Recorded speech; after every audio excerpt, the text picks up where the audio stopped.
Hello, in this explain that this is a guide on how to reset your explore page on Instagram Android. So let's get started.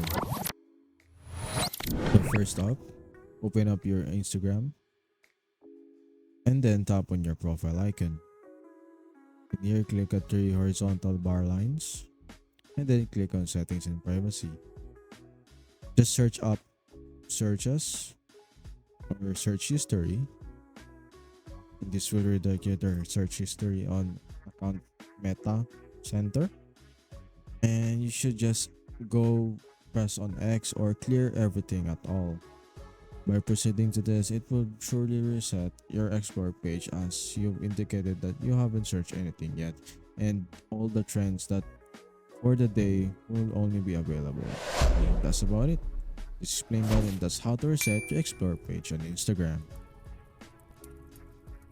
If you found this video helpful, be sure to hit that like button, subscribe to our channel, and share it with your friends by notifying that bell as well. As always, stay tuned for more tech tutorials on Explain That.